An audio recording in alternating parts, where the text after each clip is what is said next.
توڑتا ہوا آ رہا ہے، کہنے لگا امام صاحب تھوڑی دیر اور رک جائیے، میرا فلاں رشتہ دار آ رہا ہے، اسے بھی میرے بیٹے کی نماز جنازہ میں شامل ہو جانے دیجئے۔ میں نے مولانا واجد صاحب کا دامن پکڑا، اے امام صاحب آپ کو ہو کیا گیا ہے؟ آپ کو اپنے نماز پڑھاتے ہوئے دیکھا ہے، مسجد میں جب ظہر کا وقت ہوتا ہے آپ کسی سے اجازت نہیں لیتے، آگے بڑھ کر کے نماز پڑھا دیا کرتے ہیں۔ مولانا واجد صاحب ہم نے آپ کو نماز عصر پڑھاتے ہوئے بھی دیکھا ہے، عصر کا وقت آتا ہے، جیسے وقت پورا ہوا آپ نے کسی سے پوچھا نہیں، آگے بڑھ کر کے نماز پڑھا دیا کرتے ہیں۔ مغرب کا وقت ہوا آپ کسی سے اجازت نہیں لیتے ہیں، عشاء کا وقت آیا آپ نے بغیر کسی کے پوچھے نماز پڑھا دیا۔ یہ تو پنج وقتہ نمازوں کی بات ہے۔ میں نے دیکھا ہے جمعہ میں لوگوں کی کثرت ہوتی ہے، بہت سارے لوگ نماز جمعہ حاضر کرنے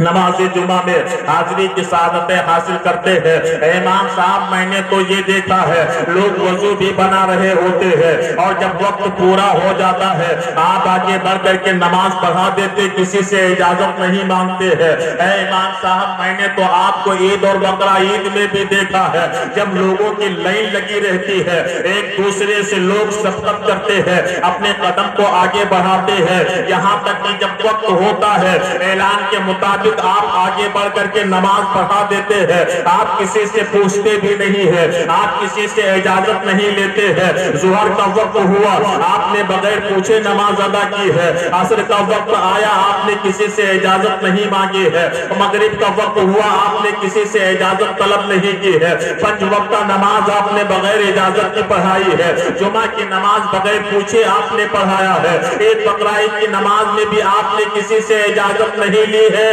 لیکن امام صاحب آپ یہ تو بتائے آج جب ایک جنازے کی باری آئی ہے آپ پیچھے مڑ مڑ کر کے بار بار کسی سے اجازت کیوں کر رہے ہیں، بار بار کسی سے کیوں پوچھ رہے ہیں؟ مولانا واجد صاحب نے جواب دیا تمہیں پتہ نہیں ہے، ارے پنج وقتہ نمازوں کی بات اور ہوا کرتی ہے، جمعہ نماز کی بات اور ہوا کرتی ہے، عید بقرہ عید اور کی نماز کی بات اور ہوا کرتی ہے، ارے یہ نماز جنازہ کی بات ہے، جب تک جنازے کا ولی اجازت نہ دے تب تک اس کی نماز جنازہ نہیں پڑھائی جا سکتی۔ تو مجھے کہہ لینے دیا جائے جب دنیا کے ایک ولی کا یہ مقام ہے تو جو اللہ کا ولی ہوگا اس کے مقام کا عالم کیا ہوگا؟ آپ اندازہ کریں، آپ ولیوں کے شان کو دیکھنا چاہتے ہیں، آپ دیکھیں ولی کا مقام یہ ہوتا ہے، ولی کا مرتبہ یہ ہوتا ہے، ولی کی عظمت یہ ہوتی ہے۔ ارے جب دنیا کے ولیوں کا یہ مقام ہے تو جو اللہ کا ولی ہوتا ہے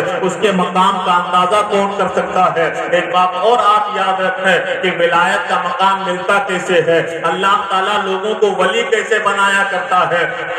آپ نے بارہا سنا ہوگا ولایت کا مقام کیسے اور کہاں سے حاصل ہوتا ہے۔ آپ نے واقعہ سنا ہوگا حضرت بازی حضرت آپ نے واقعہ سنا ہوگا حضرت بشر حافی رحمت اللہ تعالیٰ علیہ ہے، یہ ننگے پیر چلنے والے ہیں لیکن یہ بہت بڑے شرابی ہے، دن رات شراب کے نشے میں مست رہتے تھے، رات و دن شراب کے نشے میں کھوئے ہوئے رہتے تھے، کئی